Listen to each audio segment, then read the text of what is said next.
안녕하세요. 부동산에 관한 한 여러분의 베프가 되고 싶은 공인중개사 김혜지입니다. 네, 오늘은 기존 주택 처분 조건 완화에 대해서 한번 이야기를 해보려고 합니다. 지난번에 짧은 영상을 하나 올렸더니 질문하시는 전화가 엄청 많이 왔어요. 그래서 이걸 총정리를 한번 해드려야 되겠다 생각을 했고요. 그러니까 주담대 대출을 받거나 또 1주택자 처분 조건으로 이제 청약 당첨되신 분들이 이 기존 주택 처분 조건 때문에 마음고생을 많이 하고 계시잖아요. 집을 팔고 싶어도 팔려야 처분을 하는 건데 안 팔리고 있으니 이런저런 항의가 많았죠. 그래서 정부에서 이제 처분 조건을 차례차례 이제 완화를 해줬어요.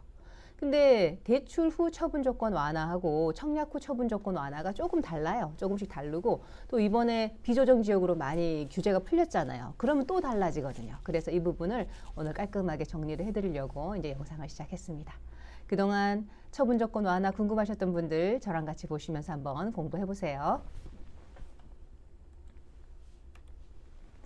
먼저 이제 주담대 기존주택 처분 조건 한번 살펴볼게요. 지난 6월 21일에 이제 주담대 기존주택 처분 조건이 완화가 됐습니다.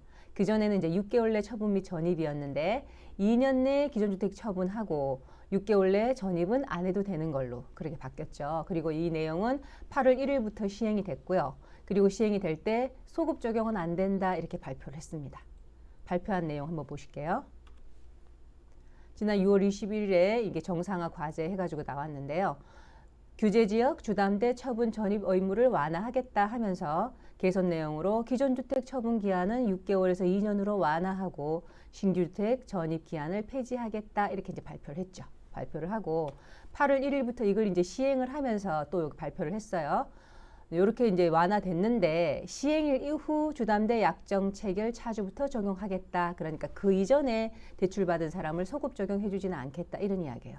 다만 시행일 이전에 중도금 대출을 받았다가 그거를 잔금 대출 약정을 새로 체결하는 경우 그때는 완화된 규제를 적용해주겠다. 그러니까 시행일 이전에 받았던 주담대가 중도금 대출이었던 거죠. 그걸 이제 잔금 때 다시 잔금 대출로 바꾸는데 그 기한이 만약에 8월 1일 이후라면 그거는 봐주겠다 이런 이야기입니다.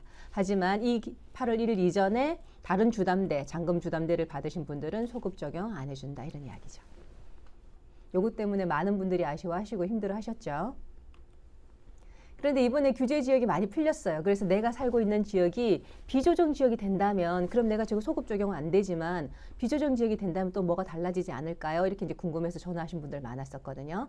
비조정 지역이 된다면 사후 관리를 더 이상 하지 않는다고 합니다. 그래서 제가 그 자료를 찾아봤더니 금융권 사후관리 대책에 이렇게 돼 있더라고요. 주택담보대출에 대한 사후관리, 은행은 만약에 이런 기존 주택 처분이나 주택 추가구입 금지, 뭐 주택 의무 거주 및 기한 내 전입 이런 특약이 체결된 그런 대출에 대해서는 다음과 같이 사후관리를 해야 한다 하면서 밑에 이제 사후관리 내용이 쭉 나오거든요. 그런데 다만 제5장에 의해 규제지역에 한정하여 적용되는 이런 특약이 체결된 대출에 대해서는 만약 규제지역 지정이 해제된 경우 그 지역이 해제됐다면 그러하지 아니한다 이렇게 돼 있어요. 이 중간에 이제 갈로가 돼 있는 거는 기한의 이익이 상실되니까 이미 그 기간이 넘어가 버린 그 처분 기간이 넘어가 버린 그런 대출은 어쩔 수가 없지만 아직 처분 기한이 남아 있는데 그런데 규제 지역이 만약에 해제가 돼서 비조정 지역이 됐다면 더 이상 사후 관리를 안 해도 된다 이런 이야기입니다. 그러니까 사후 관리 자체를 안 한다고 하니까 처분 조건에 이제 얽매일 필요가 없는 거죠. 이게 제일 좋은 경우죠. 그러니까 불안하시면 이 대출을 받으신 은행에 전화해서 우리 지역이 지금 비조정 지역이 됐는데 이거 계속 사후 관리가 되냐, 내가 처분 조건 계속 완료를 해야 되는 거냐 이렇게 이제 물어보시면 정확한 답을 주실 겁니다. 두 번째로 청약 당첨자들의 이제 기존 주택 처분 조건을 한번 볼게요. 이거는 이제 지난 10월 27일에 풀렸습니다. 10월 27일에 청약 당첨자 기존 주택 처분 조건이 완화됐는데 이것도 처분 기한 6개월에서 2년으로 연장이 됐고요. 10월 27일까지 처분 기한이 도래하지 않은 기존 의무자에게도 소급 적용하겠다. 이건 소급 적용이 되는 겁니다. 발표 내용 한번 보실게요.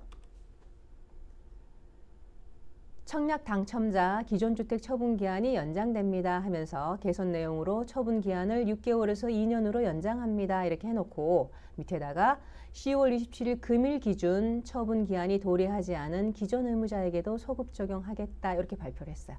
그러니까 이거는 10월 27일까지 만약에 하루라도 처분 기한이 남아있다면 그대로 2년으로 늘어나는 거죠.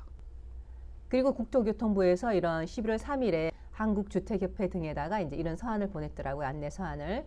기존주택 처분 서약제도 운영 관련 안내하면서 기존 소유주택의 처분을 조건으로 주택 청약에 당첨된 자의 기존 소유주택 처분 기한을 현행 입주 가능일부터 6개월에서 입주 가능일부터 24개월로 연장할 예정이며 22년 10월 27일 기준 6개월의 처분기한이 도래하지 않은 자에게도 이를 적용할 계획입니다. 그러니까 여러 사업주체, 건설회사 등에 해당 내용을 전파해 주시기 바랍니다. 이렇게 안내장을 보냈더라고요. 그러니까 확실하죠. 확실히 처분기한이 늘어났고 24개월로, 그리고 처분기한이 하루라도 도래하지 않았으면, 남아있으면 소급 적용해 주겠다, 이런 이야기입니다. 근데 만약에 내가 사는 지역이 또 비조정 지역이 됐다. 그럼 이 처분 조건도 없어지는 거 아닌가? 그렇게 이제 생각하시는 분들이 있을 텐데, 제가 자료를 아무리 찾아봐도 그런 내용은 없어요. 이 당첨 자체가 이제 처분 조건부 당첨이라 처분을 해야 된다고 저는 알고 있고요. 이걸 정확하게 아시려면 그 분양 계약을 맺으신 그 건설회사에다 전화해서 확실하게 물어보시면 됩니다. 근데 제가 알기로는 이거는 비조정 지역이 됐다 하더라도 처분해야 되는 걸로 알고 있고요. 2년으로 늘어나고 소급 적용까지 해주니까 이제 그 정도로 더 만족을 하셔야 될 것 같습니다.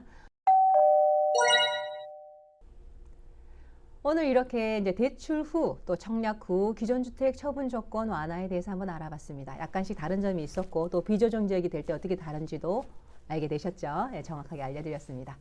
네, 오늘 내용이 그동안 고민하셨던 분들에게 도움이 되셨으면 좋겠고요. 도움이 되셨다면 구독, 좋아요 부탁드립니다.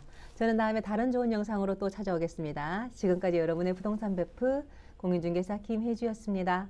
감사합니다.